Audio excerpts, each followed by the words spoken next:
Déjà, merci beaucoup à tout le monde de vous être connectés. Du coup, c'est le troisième petit tag de cette année 2023-2024. Et tout d'abord, mes meilleurs vœux et puis bonne année à tout le monde. Donc, on va commencer aujourd'hui avec donc le petit tag pour présenter le travail de deux doctorants qui ont fait leur thèse donc chez Digitag. Je pense qu'on va commencer avec Théo Martin, qui a fait une thèse cofinancée Innovation et Agir, et qui va nous parler des sentinelles de l'étable, robotisation de la traite et nouvelle division du travail dans l'élevage laitier français. C'est bon? Alors, pour commencer, qu'est-ce qu'un robot de traite? Donc, en fait, un robot de traite, c'est une installation de traite pour faire des vaches laitières qui est immobile, qui est à disposition des vaches qui vont se déplacer plus ou moins librement suivant les systèmes vers le robot pour se faire traire au moyen d'un bras mécanique qui branche les gobelets trayeurs sur le pied des vaches.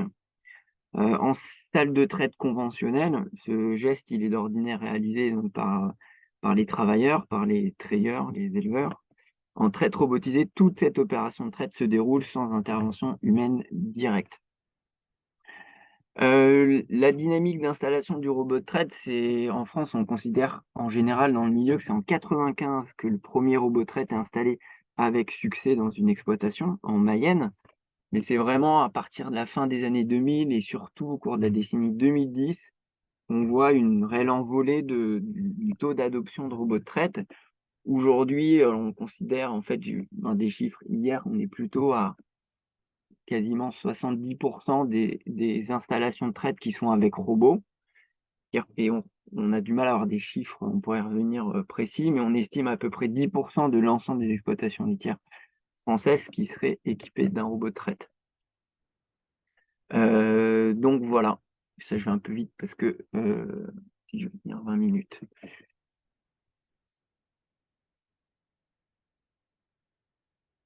Donc le déploiement du robot de traite, il est soutenu, mais il est aussi conflictuel. En 2018, le comité interprofessionnel de gestion du comté interdit l'utilisation de robots de traite au cahier des charges. Et cette décision est vécue comme une victoire pour la conservation d'un savoir-faire pour beaucoup de gens. Mais pour Eric et Bertrand Janigro, les deux éleveurs anglais qui étaient équipés d'un robot de traite, ça marque la sortie de l'appellation pour eux et donc une rémunération du lait au prix du marché conventionnel. Donc ça a des impacts économiques majeurs. Cette décision, donc en 2018, au sein de l'appellation fromagère comté, elle lance en quelque sorte les hostilités en matière de robotisation de la traite. Et depuis, le robot donne lieu à des débats, des conflits et parfois même des procès qui, dans certains cas, donnent lieu donc à l'exclusion de certains éleveurs équipés. Il y a plusieurs éléments qui sont au cœur de ces controverses. La qualité du lait, le maintien ou non du pâturage, la préservation d'un savoir-faire, l'authenticité d'un produit de terroir aux yeux des consommateurs, etc. Pour le travail, quand lui, c'est le grand absent des débats en général, alors même que une revue de la littérature sur le sujet que j'ai pu faire en début de traite montre qu'il y a eu une profonde transformation du travail dans les exploitations, c'est-à-dire à la fois de l'organisation du travail, des compétences mobilisées, du sens du travail, ou alors même des performances techniques et économiques de ce travail. C'est donc par ce prisme-là, celui du travail, que j'ai choisi d'étudier la traite robotisée. Alors plus particulièrement, je me suis intéressé à un principe qui est consubstantiel de la traite robotisée, c'est le principe de continuité de la traite, sa temporalité. C'est-à-dire que pour faire très simple, il y a des nuances qu'il faudrait préciser, mais admettons, le robot il doit fonctionner 24 heures sur 24 et 7 jours sur 7 pour finalement réaliser une action qui auparavant était réalisée en général 2 fois par jour sur un intervalle de temps variant de 1 à 2 heures en fonction du nombre de trayeurs, de l'équipement et surtout de la taille du troupeau.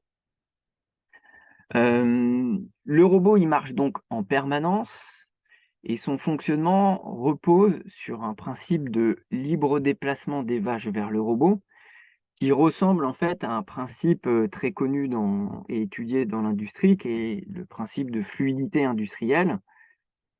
Et c'est vraiment cette idée d'un déplacement permanent des vaches vers le robot qui permet que la traite robotisée se, se déroule comme il faut. Principe de continuité, il transforme profondément tout le système technique, hein.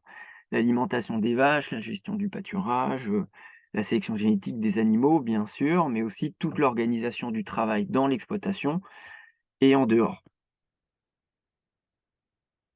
Donc moi, je me suis intéressé finalement, en d'autres termes, heu, comment ces réorganisations du travail peuvent être interprétées comme la mise en place d'une nouvelle division du travail pour, permettre le maintien du trade continu.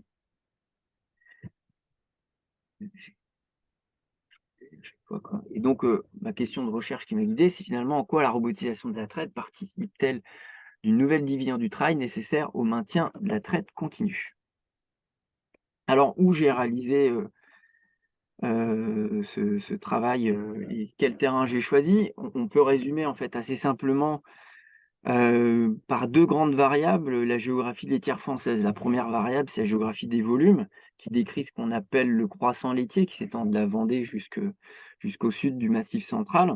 Et on a la moitié de la production qui est concentrée dans le Grand Ouest, c'est-à-dire dans les régions Bretagne, Pays de la Loire et Normandie. Plus particulièrement, moi je me suis intéressé et la 2e variable, pardon, qui est assurée ici, que j'avais oublié, c'est la géographie des appellations fromagères en bovin lait. Donc au sein de cette géographie laitière française, je me suis intéressé à un premier terrain qui est situé en Ille-et-Vilaine, donc qui est le premier département français, que ce soit en termes de volume ou de nombre d'éleveurs. Et plus précisément, j'ai enquêté dans le bassin ouest rennais, qui est une zone qui a été identifiée dans mes entretiens exploratoires comme, une zone pionnière de la robotisation dans le département, de par les types de structures qu'on y rencontre, qui ont connu des trajectoires d'agrandissement un peu plus poussées qu'ailleurs et un contexte aussi assez favorable à une intensification en intrants et en capital.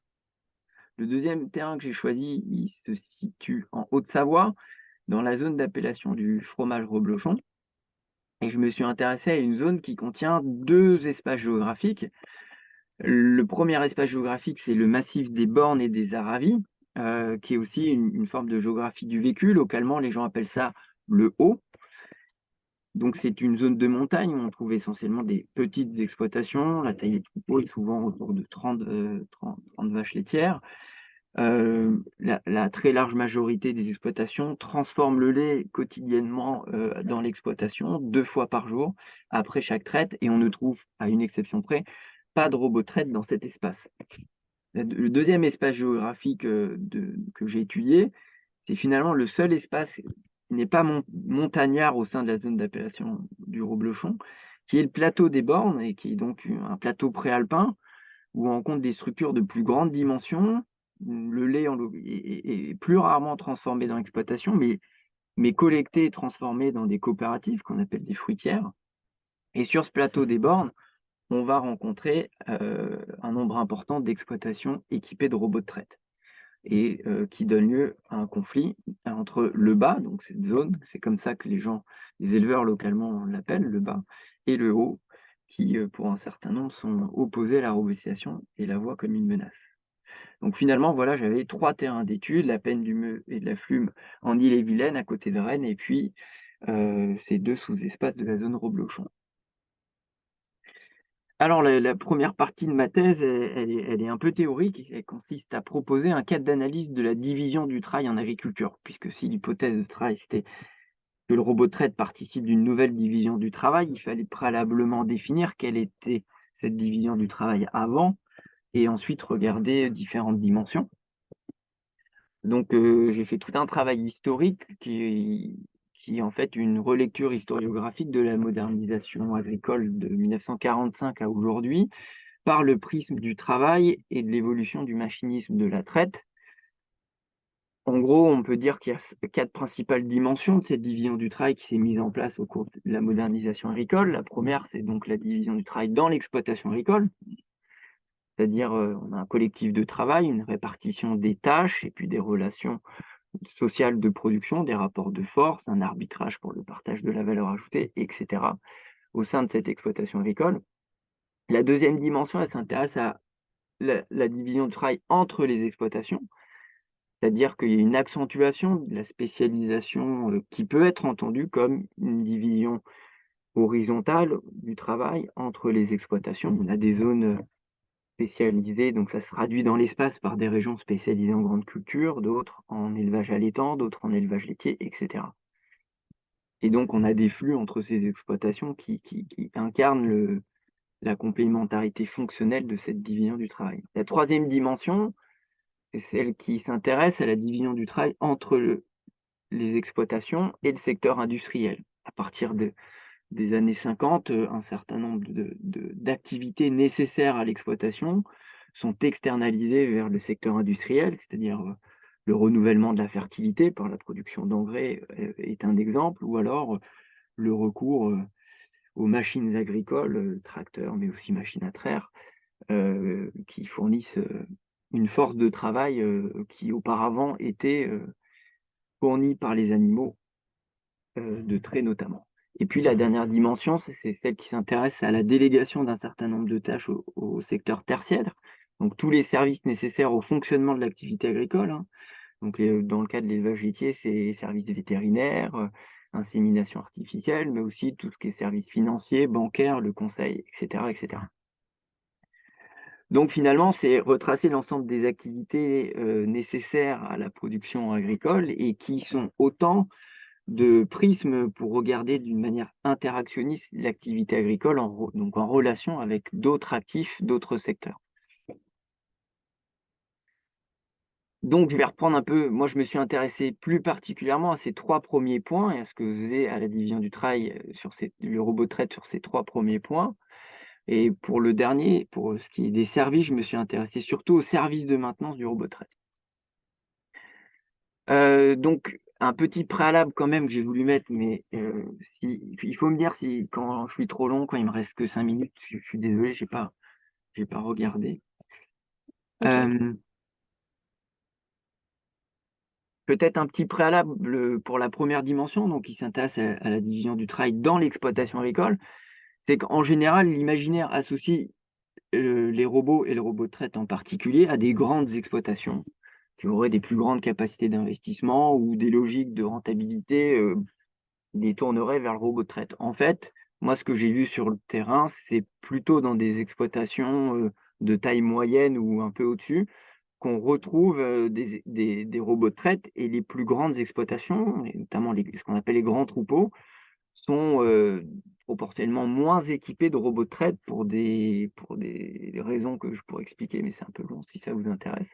Et c'est quelque chose qui est confirmé par ces données que j'ai pu obtenir pour l'Ille-et-Vilaine, où vous voyez à gauche, en fait, la distribution par, tranche d'effectifs de vaches laitières, pour l'ensemble des exploitations laitières et puis à droite, au sein de cette même, population, la distribution des exploitations équipées d'un robot de traite. Et ce qu'on voit, c'est une courbe donc à droite bimodale qui traduit, une logique de taille, inhérente au robot de traite. C'est qu'il y a non seulement une taille minimale pour être équipé d'un robot de traite, en dessous de laquelle c'est économiquement, très compliqué, mais aussi une taille maximale sans quoi le flux, c'est-à-dire, le flux nécessaire au maintien de cette traite continue, est complètement, déstabilisé et où, il y a en permanence, besoin d'aller pousser, les vaches vers le robot pour remettre en place ce flux.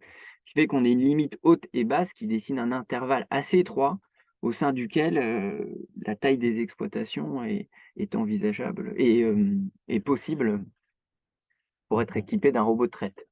Donc voilà, je vais un peu vite là-dessus, mais c'était un petit préalable, on pourrait revenir si ça vous intéresse dans les questions. Donc voilà, c'est cette perspective, elle amène aussi autre chose, hein, c'est qu'il y a différentes théories de l'innovation, hein, qui essaient de nous expliquer, par exemple, une des plus connues, c'est la courbe de Rogers, qui aurait différents profils d'adoptants, des pionniers et puis à l'extrême des retardataires, et cetera. Et en fait, rentrer par ce prisme structurel permet et de compréhension du fonctionnement technique et économique du robot, permet de montrer un autre type d'explication à dynamique historique d'adoption du robot de traite, c'est que finalement, vous voyez là, dans les années 2000, on avait, finalement une part de la population des exploitations laitières qui était, assez, faible dans la tranche, dans l'intervalle, au sein duquel le robot de traite est pertinent, et c'est finalement, seulement après les logiques, de restructuration laitière, notamment en lien avec la fin des quotas, qu'on a amené un certain nombre, d'exploitations, dans cet intervalle de 65-85 vaches au sein duquel la robotisation de la traite est économiquement possible et techniquement envisageable. Alors Et qu'est-ce qui se passe pour le travail des éleveurs dans l'exploitation? On a l'avènement pour reprendre les termes de François Watin, qui a étudié transformation du travail dans les industries de flux, l'avènement de la figure du contrôleur de flux. C'est-à-dire qu'on a un effacement du geste moteur, de l'intervention humaine directe au profit de travailleurs qui vont être là pour surveiller, contrôler en permanence le flux, notamment à travers le suivi d'un certain nombre de variables par des outils comme l'ordinateur ou le téléphone, ou voire les smartphones. Mais contrairement à certains contrôleurs de flux, il faut, dans le cas de l'élevage laitier, assez régulièrement intervenir pour aller décoincer des vaches du robot ou pour pousser des vaches qu'on qualifie de retardatrices puisqu'elles n'ont pas été au robot depuis un certain temps et que c'est jugé par l'éleveur, comme étant un problème. il te Un autre reste 2 minutes, Théo, pardon. oh, je suis complètement à la bourre, je suis désolé. Mais c'est pas grave, j'irai plus loin dans la discussion. Le 2e élément important, c'est que tous les éleveurs enquêtés, à part, 2, annoncent non seulement ne pas travailler moins, mais pour la majorité d'entre eux, travailler plus qu'avant. Il va contre cette idée que finalement le robot remplace les travailleurs ou remplace une certaine quantité de travail. Donc on n'a pas une logique de substitution, on a plutôt, donc ça je reviendrai si ça vous intéresse sur le pourquoi on n'a pas de diminution du temps de travail. Comme j'ai plus de temps, je vais être plus dans un teasing, on va dire. Mais on a plutôt, là, ce qui se joue vraiment, c'est une organisation du travail beaucoup plus fluide, qui permet d'allouer les tâches dans le temps de manière beaucoup plus souple et donc de rapprocher le rythme de travail et donc les sociabilités des éleveurs beaucoup plus proches du reste de la société, c'est-à-dire, bah, prendre le petit déjeuner en famille, avoir des soirées, avoir des week-ends, des choses comme ça. Et enfin, le 2e élément, c'est que ça permet aussi de proposer, notamment pour les salariés, des vraies journées de travail, c'est-à-dire par exemple 9h-18h. On n'a plus besoin de faire venir des salariés tôt le matin et de les faire partir plus tard le soir pour réaliser la traite, qui est souvent assez rigide, dans son organisation temporelle.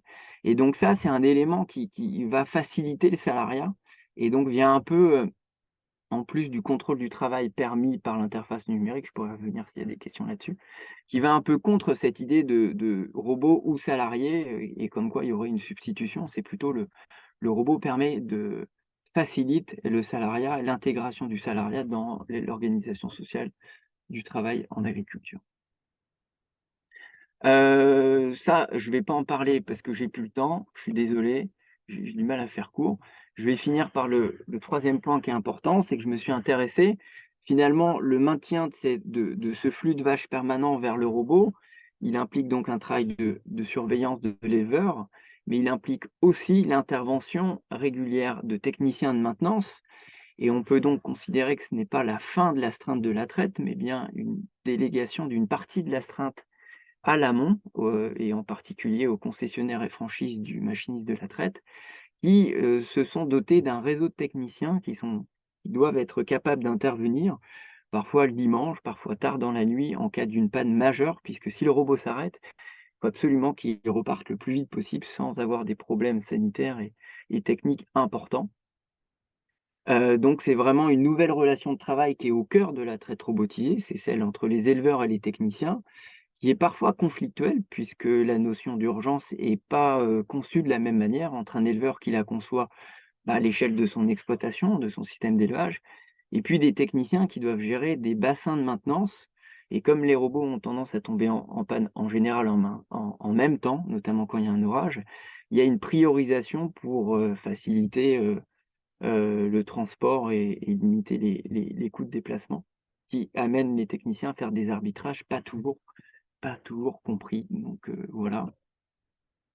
Et donc enfin là, c'est ce qui fait que cette nécessité qui est contractuelle, hein, d'intervenir rapidement en cas de panne, elle va avoir des implications spatiales qui sont que les concessions et franchises vont avoir tendance à ne pas vendre de robots de traite et le contrat de maintenance qui va avec, au-delà d'une distance d'1 h 30 à 2 heures maximum de déplacement en voiture depuis la concession. Là, je vous ai donné l'exemple d'une concession au sud d'Annecy, à Saint-Félix, et où tous les points bleus représentent les éleveurs équipés de robots de traite par cette concession. Et vous pouvez voir qu'ils sont tous situés à moins d'1 h 30 de déplacement de la concession. Ce qui, pour vraiment terminer, si on applique à l'ensemble des points de vente de robots de traite un isochrone de 2 heures, on a finalement une carte d'accès géographique aux robots de traite avec des zones blanches, qu'on appelle d'ailleurs dans le milieu des concessions littéralement des zones blanches, et des zones où les concessionnaires ne vont pas vendre de robots. Et ce qui pose donc des questions sur la contribution de ce genre de logique au renforcement des spécialisations productives régionales. Voilà, et je suis vraiment désolé de ne pas avoir été plus concis. Merci Théo, merci, c'était très intéressant. Et puis ça va, tu n'as pas beaucoup dépensé le temps. Je ne sais pas s'il y a des questions. N'hésitez pas à prendre directement la parole ou à écrire dans le chat si vous ne voulez pas prendre la parole directement. Donc, Théo, en fait, je suis étonnée de voir que les grosses exploitations avec des centaines de vaches, elles n'ont pas de robots, enfin, ou c'est pas là qu'il y en a le plus. Mmh. J'ai bien compris ce que tu as dit et comme tu as lancé une perche en disant, ben, je peux vous l'expliquer, Ouais, j'aimerais bien que tu nous le dises. ouais. Merci de poser la question, comme ça je peux prendre le temps. Alors, déjà quelques nuances quand même à apporter. Surtout ces dernières années, on voit de plus en plus de robots de traite dans des grandes exploitations. Mais disons que c'est pas elles qui se sont les premières tournées vers la traite robotisée, et ce sont pas elles qui représentent le plus gros, des exploitations. Alors pour différentes raisons, c'est que déjà dans les plus grandes exploitations, on a des organisations du travail beaucoup plus spécialisées, avec des gens qui vont faire que la traite par exemple, et qui se prêtent beaucoup moins aux robots de traite, puisque notamment, robot de traite, il faut à un moment, du coup, distribuer, à plusieurs personnes. Il y a aussi le salariat qui est beaucoup plus présent sur les grandes exploitations et ce qui se prête moins facilement aux robots de traite, puisque s'il faut intervenir à 23 h, ou un dimanche matin, et cetera, c'est assez compliqué économiquement, de payer des gens à être dans une forme d'astreinte. Donc cette astreinte, elle est de ce que moi j'appelle dans la thèse l'astreinte de fluidité, c'est-à-dire cette veille permanente, hem, pour faire en sorte que le robot ne s'arrête jamais, ou s'il s'arrête, qu'il reparte le plus vite possible. Elle est beaucoup plus facilement, organisable et distribuable dans des plus petits collectifs de travail, et surtout dans des collectifs de travail où on a des relations familiales ou des associés. Dès lors que le salariat est la forme principale d'organisation du travail, c'est beaucoup plus difficile, puisque le salariat, c'est, le droit du travail et c'est des horaires. Et donc la temporalité du robot, n'est pas celle-là. Donc c'est ce que je suis en train de dire, c'est un peu paradoxal ce que je disais juste après, que ça facilite le salariat, mais ça facilite le salariat dans des plus petites exploitations où il est minoritaire, où il est à la marge, on parle d'un salarié ou 2. Mais dans des grandes structures, voilà, c'est pas intéressant. Et aussi, le robot de traite, il faut le voir comme, les gens qui se tournent vers la traite robotisée sont des gens qui, pour la très, très large majorité, des gens qui ont été rapidement amenés à des tailles de structure qui étaient plus en cohérence avec le collectif de travail. Et donc, on a un épuisement physique et psychologique de la traite qui les amène à robotiser la traite. On parle de troubles musculo-squelettiques, hein, les éleveurs sont les plus concernés. On parle de gens qui m'ont dit, c'est une phrase qui revient le plus dans mes entretiens: «On ne pouvait plus voir les vaches en traite conventionnelle». Donc c'est vraiment ces gens-là qui se tournent vers la traite robotisée. Et donc, on achète un robot pas pour un optimum économique, pas pour améliorer la rentabilité ou la productivité du travail. On achète un robot en premier lieu pour survivre, dans son activité. Dans des grandes exploitations, les choix sont faits, à l'aune de logiques, beaucoup plus, économique et le travail est un coût. Il est moins un élément voilà, c'est pas les mêmes logiques économiques. Je sais pas si je suis très clair. Si, enfin, c'est pas les mêmes Voilà, logiques de production. Il y en a sur des logiques économiques et d'autres plus sur des logiques justement exactement. de. Pas les mêmes formes d'organisation de travail, Voilà. pas les mêmes logiques économiques. Et moi, je voulais juste te poser une autre question. En fait, à un moment, tu opposes, enfin, où tu dis il y a le bas et le haut là qui Ouais. s'opposent, ok. Et je voulais savoir, est-ce que dans les gens qui utilisent les robots de traite, derrière, enfin, moi, je connaissais des exploitations où c'était très intégré. Enfin, il y avait robots de traite et derrière, fabrication de fromage. Ouais. Donc, est-ce que cette conjonction des deux, c'est quelque chose qu'on voit souvent ou est-ce que c'est voilà, très épisodique? Enfin, c'était un peu une nouvelle manière de travailler le lait, mais en faisant attention à aussi avoir des revenus qui aillent Mm. au bout et avoir une vie, comme tu disais, sociale plus enfin, proche du reste de la société. Alors moi, j'en ai rencontré en Haute-Savoie des exploitations, pas beaucoup, robotisées qui transforment. Je pense que c'est quand même une des catégories les moins concernées par la robotisation de la traite pour différentes raisons.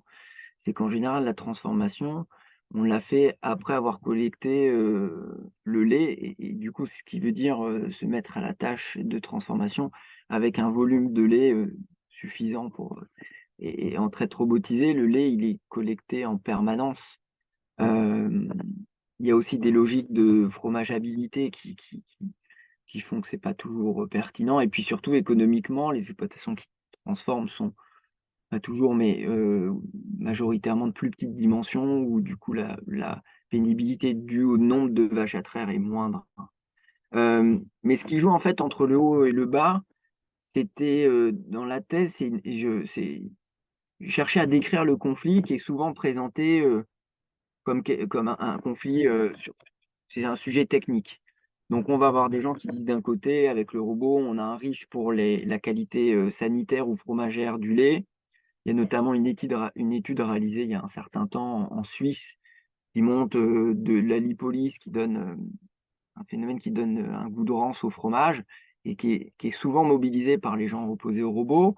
Mais pour autant, il y a d'autres études qui disent qu'il n'y a pas d'impact. En fait, il y a une controverse scientifique. Il y a aussi des transformateurs qui se plaignent, mais essentiellement des transformateurs qui ne se plaignent pas du lait collecté en robot. Donc, il y a aussi des gens qui disent qu'il y a un risque de disparition du pâturage qui est au cœur du cahier des charges, etc. Mais la question technique, elle est toujours, il me semble, il faut la comprendre, mais elle est toujours insuffisante pour complètement comprendre ce qui se passe. Et moi, j'ai cherché à regarder ce conflit différemment, comme deux représentations du travail complètement différentes. Et en fait, dans les zones de montagne et ces petites exploitations qui transforment, euh, l'activité agricole, elle est intégrée à une zone montagnarde très rurale où on a vraiment un style de vie, comme disaient les anciens géographes, rural, où le style de vie est très imprégné par l'activité agricole. Alors qu'au contraire, sur le plateau des Bornes, en bas, on est entre deux métropoles que sont Annecy et Genève, avec des gens qui travaillent en ville, qui sont présents dans ces campagnes. Et moi, j'ai des gens qui étaient équipés de robots qui me disaient en permanence, mais quand on va chercher les gamins à l'école, quand on va au café, etc., on voit des gens et on voit qu'on est déconnecté en termes de temporalité de la vie sociale environnante. Et donc, on veut, nous aussi, intégrer cette temporalité, ce rythme de vie. Et donc, c'est des représentations du travail qui sont spatialement construites et qui sont de différentes manières. C'est-à-dire, c'est des milieux qui ont façonné des formes d'agriculture différentes, des systèmes techniques différents, mais aussi des conceptions, des représentations du travail différentes. Faire les vaches n'est pas vécu comme une contrainte en haut, bah déjà parce qu'il n'y en a pas beaucoup, et puis parce que c'est un moment où on collecte un lait qu'on va transformer et qu'on va vendre, donc on voit le fruit de son travail. En bas, euh, il n'y a pas cette transformation en proportion moindre. Et puis, on a atteint des tailles de troupeaux qui font qu'on a du mal à prendre plaisir à traire 80 vaches et avoir mal aux épaules et se faire opérer à 40 ans, quoi. Du coup, on va pouvoir continuer avec Yasmine Gadi, qui possède donc une thèse labellisée chez Tétis, qui nous parlera donc de l'image satellite au système d'utilisation des terres, détection et caractérisation des acquisitions de terres à grande échelle à partir de données d'observation de la Terre. Donc, je suis Yasmine Gadi, je suis en dernière année de thèse dans le domaine de la géomatique. Et donc, l'idée ici, c'est un sujet assez différent du sujet qui vient d'être présenté, c'est d'arriver à détecter et caractériser des acquisitions de terres à grande échelle en utilisant l'imagerie satellitaire. Donc, tout d'abord, une petite intro. Que sont des acquisitions de terres à grande échelle? Eh bien, une toute petite définition, cela fait référence au contrôle, et ce par n'importe quel moyen, que ce soit la vente, le leasing, des concessions, de superficies de terrain beaucoup plus grandes que celles observées normalement et localement dans une région. Donc, par exemple, en Afrique, on parlera d'acquisition de terres à grande échelle pour des exploitations typiquement au-dessus de 20-30 hectares, alors qu'en Amérique latine, ce sera typiquement au-dessus de 80 hectares. Et quelle est la problématique liée à ces acquisitions de terres à grande échelle? Eh bien, ces acquisitions, bien entendu, contribuent aux concentrations de terres qui sont actuellement observées de façon alarmante dans le monde entier. D'après une étude récente, donc de 2021, le 1% des exploitations les plus grandes contrôlerait déjà actuellement environ 70% des terres arables. Et en plus, ce chiffre serait sous-estimé d'après le même auteur, car il ne tiendrait pas en compte les entreprises qui sont impliquées dans ce processus. Parce que les recensements agricoles, pour l'instant, ne tiennent en compte que les ménages et dont les entreprises ne sont pas impliquées là-dedans. Or, cette concentration de terre, comme l'indique ici un autre auteur, elle serait directement liée à de nombreuses autres inégalités et à des crises globales, que ce soit des crises sociales liées aux conflits qu'induisent ces acquisitions de terres à grande échelle, aussi appelées accaparement de terres, des conflits avec des populations locales, des déplacements de ces populations locales, ou aussi des crises environnementales qui seraient liées à la surexploitation des terres, appauvrissement des terres, et aussi liées aux déforestations. D'ailleurs, certains auteurs mettraient même toute cette histoire d'inégalité d'accès aux terres comme étant au cœur de la résolution des objectifs de développement durable, les 17 objectifs qui ont été définis par les Nations Unies en 2015 et qui seraient à atteindre en 2030. Donc, tant qu'on n'aurait pas résolu ces problèmes d'inégalité, il serait très difficile d'arriver à atteindre les 17 objectifs globaux. Où est-ce qu'on trouve ces acquisitions de terres, ces accaparements? Eh bien, cette carte vous montre, à partir de données de 2016, que la plupart de ces accaparements de terres à des fins agricoles, parce que c'est ce qui m'intéresse ici dans mon sujet d'étude, sont concentrés se trouvent dans les pays du Sud, là où les terres sont le plus disponibles, là où les ressources naturelles sont aussi le plus abondantes, là où la main-d'œuvre est moins chère, là où les législations foncières sont aussi beaucoup plus floues. Et d'après cette même base de données, une base de données de la Land Matrix, qui fait un peu référence dans la matière, 42% des transactions agricoles seraient situées en Afrique et représenteraient 10 millions d'hectares. 10 millions d'hectares, c'est énorme, c'est équivalent à la taille de l'Islande. Et en fait, d'après certains auteurs, cela pourrait avoir un énorme impact sur la sécurité alimentaire du continent. Et je dis bien pourrait, car actuellement, même si là je suis en train de vous présenter une carte, les chiffres qu'on dispose ce sont juste des estimations. Arriver à obtenir des données liées à ces acquisitions de terres est très difficile.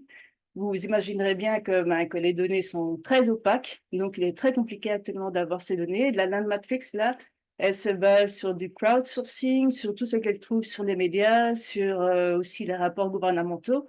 Mais donc, arriver à savoir exactement combien représente, quelle est la quantité actuelle de ces acquisitions de terres dans le monde, c'est très compliqué. Il y a un énorme débat dans la littérature et ça fait plus de 10 ans. Mais ce qui est encore beaucoup plus compliqué, c'est arriver à les localiser précisément. Et tant qu'on n'arrive pas à les localiser, donc, vraiment dans l'espace, tant qu'on n'arrive pas à avoir une géolocalisation, il sera très compliqué de pouvoir faire des analyses d'impact. Et donc de vraiment savoir quel est leur impact économique, social, environnemental, etc. Et donc vous aurez compris, voilà, l'objectif de ma recherche est vraiment d'arriver à détecter de façon automatique ces acquisitions de terres, ces accaparements de terres, à grande échelle et en utilisant l'imagerie satellitaire. Ici, vous avez 2 cas d'acquisition de terres, de ATGE, comme je les appelle, acquisition de terres à grande échelle, au Sénégal, vu de l'espace, vu à partir d'un satellite. Ça se passe au Sénégal, qui est ma zone d'étude. Et en bas, vous avez un cas en Éthiopie, où on voit bien la différence entre ces acquisitions de terres à grande échelle et les petites exploitations agricoles. Donc, un petit peu d'éléments de background, puisque vous n'êtes pas télédétecteur. Tout d'abord, quelques challenges qui sont liés à la détection, donc par télédétection, de ces objets spatiaux. Dans un premier temps, qu'est-ce qu'on fait avec la télédétection? Ce qu'on arrive à détecter, ce que la télédétection permet de faire, c'est de traiter des signaux qui sont directement liés à la composition de la couverture de surface. Et donc, ce qu'on arrive à faire avec la télédétection, c'est dire, OK, ici on observe la végétation, ici on observe de l'eau, ici on observe de la terre nue.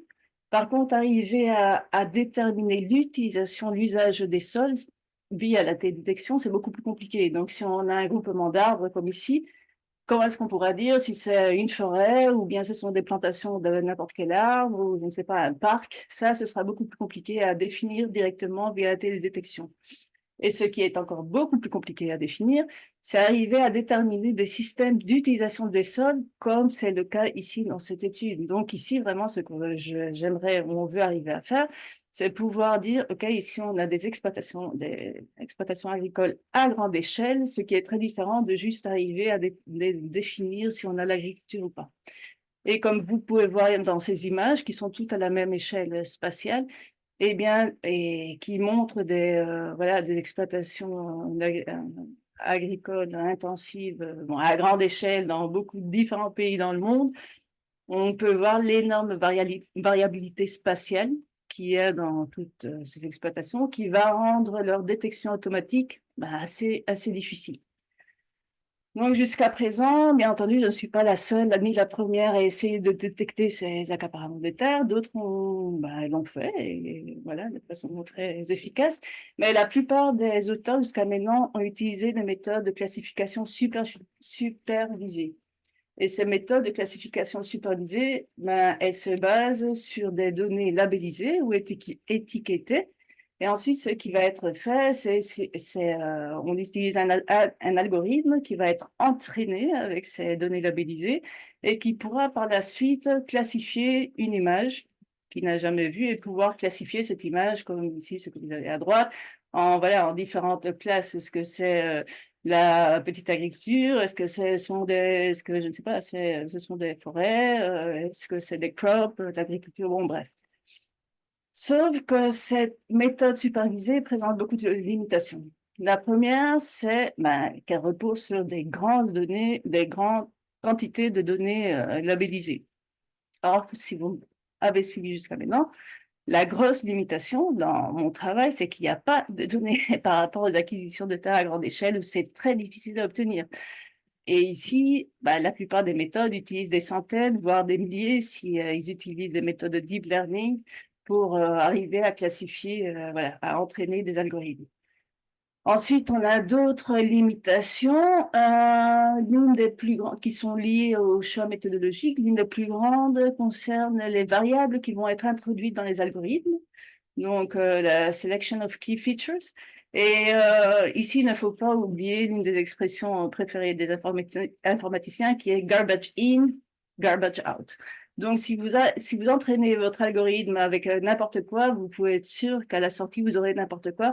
Et donc, toute cette première étape est extrêmement importante et prend énormément de temps. Ensuite, il y a d'autres limitations. Souvent, comme ici, ce qu'on essaye de faire, c'est arriver à classifier directement une image en entier dans différentes classes et qu'on a vu la complexité voilà, des systèmes d'utilisation des sols qu'on essaye de détecter. En fait, beaucoup d'études mettent en place ou utilisent des filtres, des masques pour essayer de réduire la région d'analyse. Donc voilà, ils vont utiliser des masques qui leur indiquent que ici, il n'y a que l'agriculture, ils vont se concentrer que sur des régions où, soi-disant, il y a l'agriculture. Mais voilà, les ATGE sont extrêmement dynamiques dans le temps, dans l'espace, et il se peut que si ces données ancillaires ne sont pas actualisées, eh bien, on rate beaucoup de détection de ces ATGE. Qu'est-ce que je disais? Et finalement, étant donné que ces méthodes reposent sur des grandes bases de données étiquetées, eh ben, leur capacité de généralisation à d'autres régions ou à d'autres types de cultures est très réduite. C'est la raison pour laquelle nous, ici, dans cette recherche, ce que nous avons essayé de mettre en place, c'est une méthode non supervisée, et donc qui n'utilise pas de données labellisées et qui, par contre, voilà, essaye de directement, à partir des données, arriver à trouver des patterns qui sont typiques de certains, voilà, de certains groupes d'objets qu'on retrouve dans l'espace. Et donc ici, l'objectif est vraiment d'arriver à trouver quelles sont les caractéristiques communes de ces ATGE, qui sont vraiment communes partout, et qu'on pourra ensuite utiliser pour mettre en place une méthode qui pourra détecter vraiment de façon automatique n'importe quel ATGE, idéalement dans le monde. Ça, c'est un peu l'idée, voilà. Ce serait le but. Bien entendu, ce ne sera pas ça, mais voilà, on essaie de s'y rapprocher. Et il y aura pas mal de challenges, puisqu'ici, on n'utilise pas de données labellisées. Donc, tout ce qui est évaluation, labeling, à la fin, on aura des clusters. Savoir à quoi ils correspondent, ça va être un peu compliqué. Et surtout, ce qu'il faut savoir et avoir en tête, c'est que cette méthode va donner des résultats moins précis. Moins précis que des méthodes, bien entendu, classifiées, supervisées, qui se basent sur des données étiquetées et labellisées.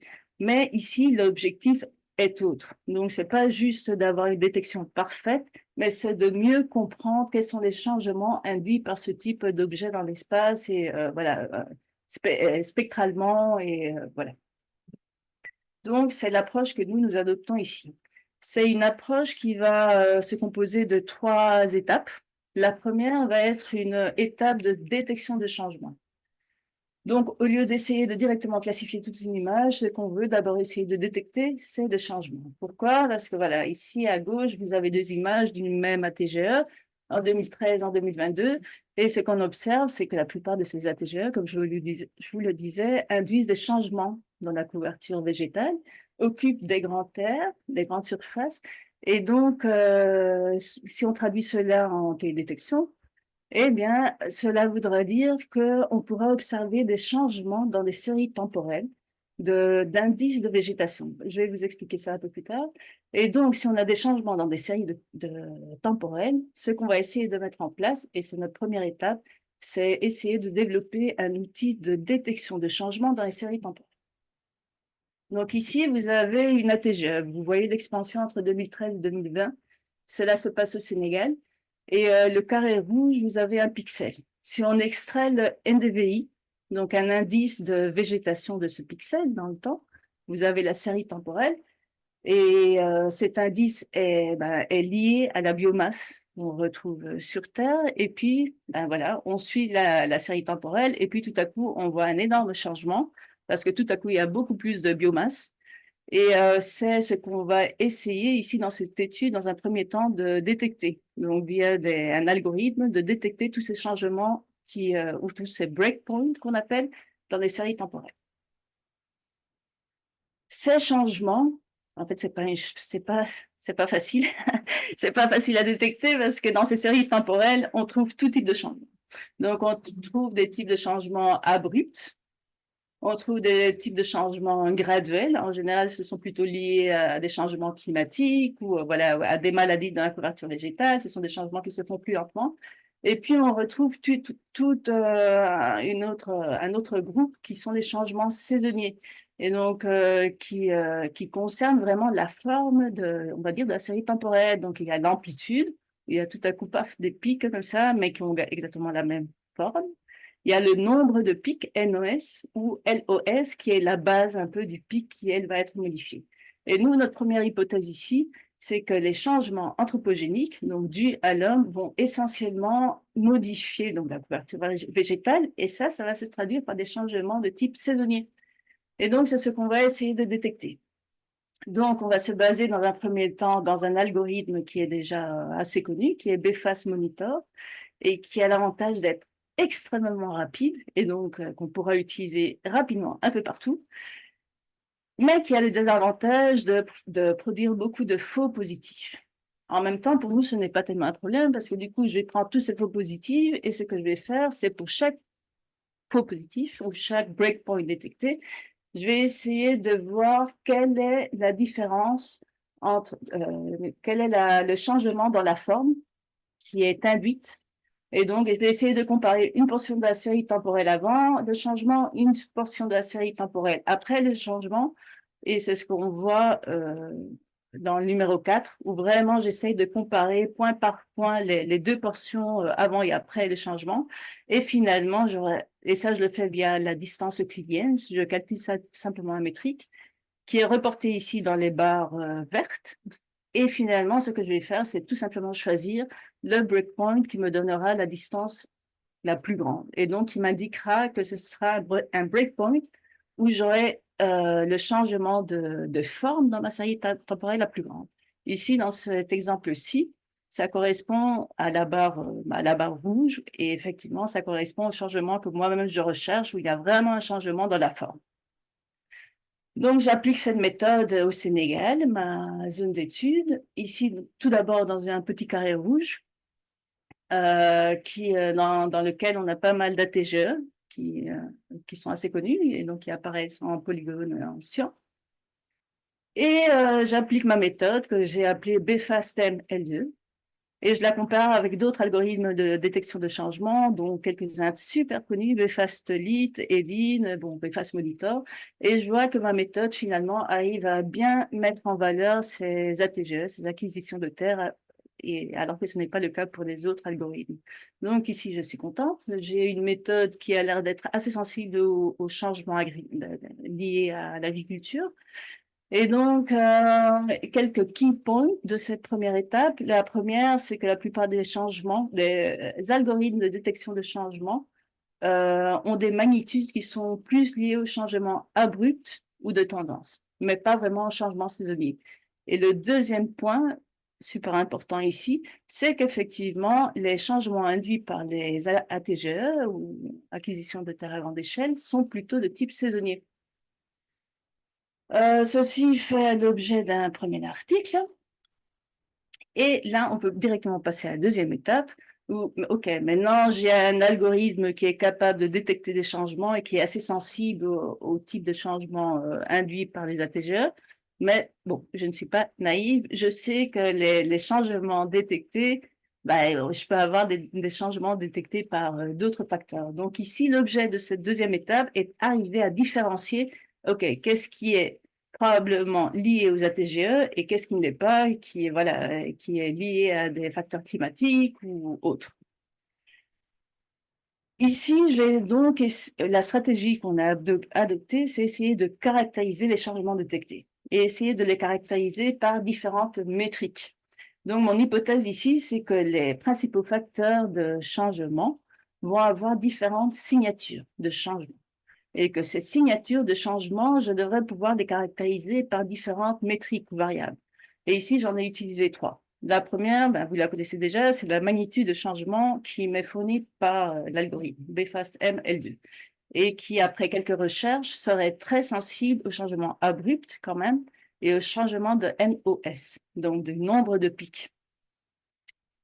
Dans cette étape-ci, j'introduis une deuxième variable qui va être essentielle dans tout mon travail, qui est la dissimilarité. En fait, c'est une variable qui va plus précisément m'indiquer les changements de forme dans ma série temporelle.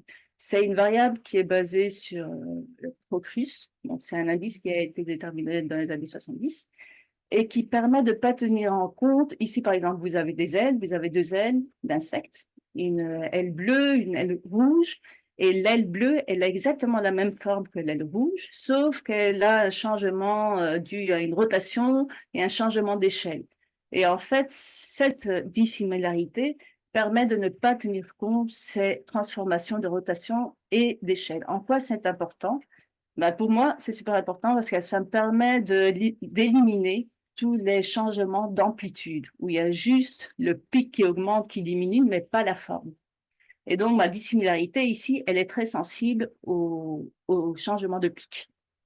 Et puis, j'introduis une troisième variable qui est un ratio. C'est une variable beaucoup plus classique, un ratio entre la biomasse après le changement et avant le changement. Et cette variable-ci me permet de mieux définir la direction du changement. Est-ce que c'est un changement qui enlève toute la végétation de la couverture du sol ou est-ce qu'on est en présence d'un changement qui produit beaucoup plus de végétation? Ces trois variables, je vais les combiner dans une seule carte. Et donc ici, ce que je fais, c'est mettre chaque variable dans une bande différente. Une bande, dans la bande rouge, j'ai la magnitude. Dans la bande bleue, j'ai la dissimilarité. Et la bande verte, j'ai le ratio de NDVI. Et ici, j'obtiens une carte avec plein de couleurs qui va être en fonction de la combinaison des intensités de ces trois variables. Donc ici, ce que je suis en train d'essayer de faire, j'ai passé mon algorithme BFASTML2 sur tout le Sénégal et j'essaie de caractériser les changements qui ont été détectés.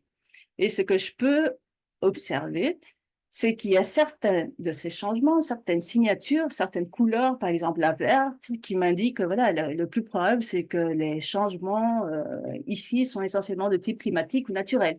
Bien entendu, dans cette étape-ci, j'ai fait pas mal d'analyses de séries temporelles de pluviométrie, et voilà, j'ai utilisé d'autres bases de données pour valider ce que je suis en train de dire. Yasmine, il faudra pas tarder à conclure. Ça va. Mais ici, ce qu'il y a de plus important, c'est que les acquisitions de terres qui apparaissent en rose, ben voilà, justement, ce sont les seules qui apparaissent en rose. En fait, tous les changements liés à l'agriculture, on voit qu'ils auront une signature assez spécifique qui utilise donc ces trois variables et ils apparaissent tous en rose. Et donc, cela veut dire que ces changements, je pourrais les détecter d'une façon automatique. Et ici, je finis ma deuxième étape. Les key points par rapport à cette deuxième étape, c'est que la caractérisation des changements permet de donner certains insights, désolé, je n'arrive pas à trouver le mot en français, dans les dynamiques nationales. Et surtout que la différenciation parmi les types de changements permet de mieux définir les facteurs de changement qui sont derrière ces changements. Et un dernier point hyper important, c'est que la dissimilarité ici est vraiment très sensible aux changements liés à l'agriculture. Ceci fait l'objet d'un deuxième article. Et la troisième étape, je vais la survoler, ne vous inquiétez pas, c'est vraiment l'étape où j'essaie d'identifier de façon automatique. Donc ici, j'ai une méthode, j'ai un algorithme, j'ai les variables. OK, maintenant, j'essaie de vraiment arriver à détecter de façon automatique mes ATGA. La stratégie qui va être essentiellement utilisée ici, contrairement aux deux autres étapes, c'est une analyse d'image. Ce que je vais faire, c'est dans un premier temps extraire tous les hotspots de haute magnitude.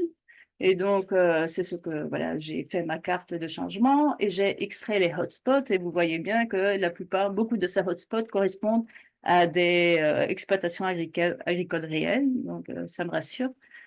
Et la deuxième étape va être, OK, à partir de ces hotspots, je vais extraire plusieurs variables spectrales, texturales, structurales, et essayer de voir ici, en faisant un clustering, si j'arrive à trouver un cluster qui est typiquement lié aux ATGE, aux acquisitions de terres à grande échelle. Donc ici, je fais un clustering avec juste 4 variables spectrales.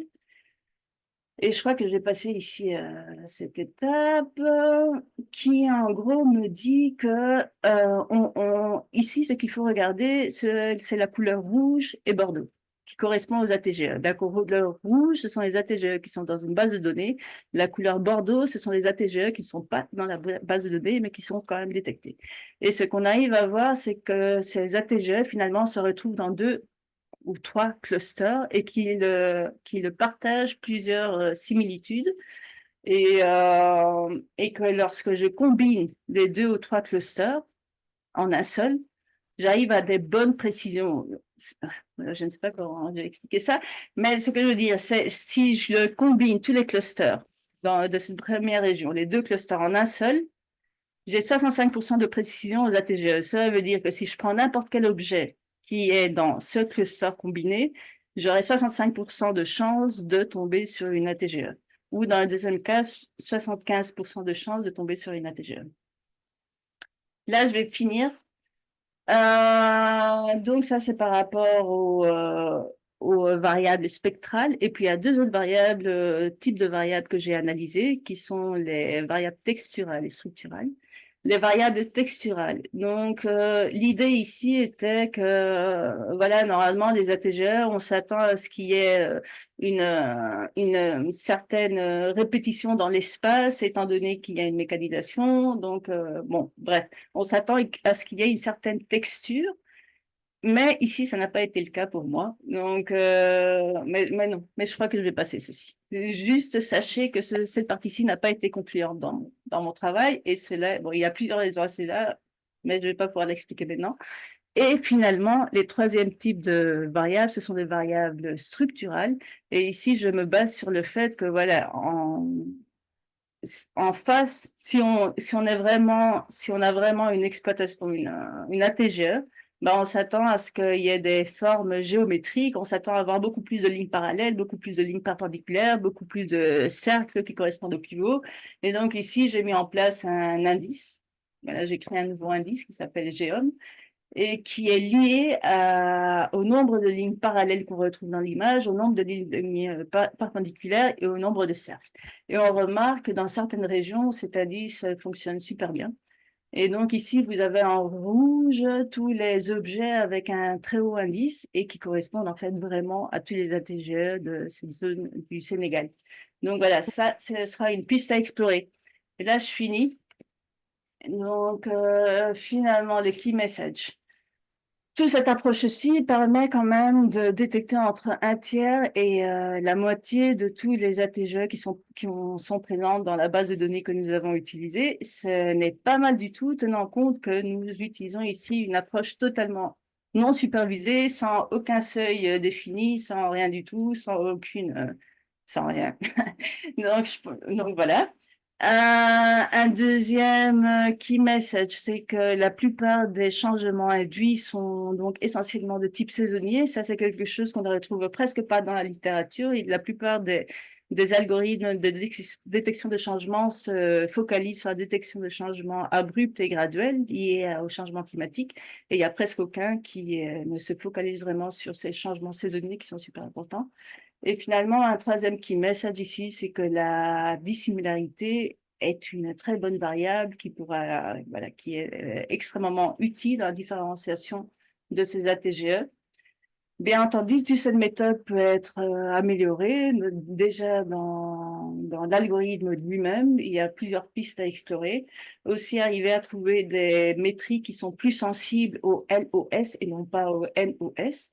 Il y aura aussi moyen à un moment donné d'intégrer les variables structurales, de tester d'autres algorithmes non supervisés et finalement de tester toutes les méthodes dans d'autres régions, même si cela a déjà été fait et elles sont assez concluantes. Finalement, juste pour vous dire, toute cette méthode est actuellement en train d'être implémentée dans Microsoft Planetary, qui est comme un Google Earth Engine. Et comme cela, elle pourra être facilement mise en place, utilisée. Voilà. Ok. Merci pour votre Merci, attention. ouais. Merci Yasmine, désolée, on a dépassé le temps, on n'a pas du Non, tout mais le je temps sais. pour les questions-réponses. Alors à la Ah, limite, il y en a une vraiment, mais là, effectivement, il n'y a plus du tout de temps pour les questions.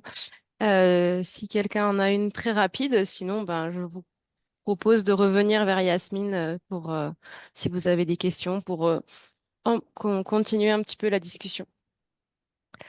Merci beaucoup, merci Yasmine, merci merci. Théo, et puis à bientôt.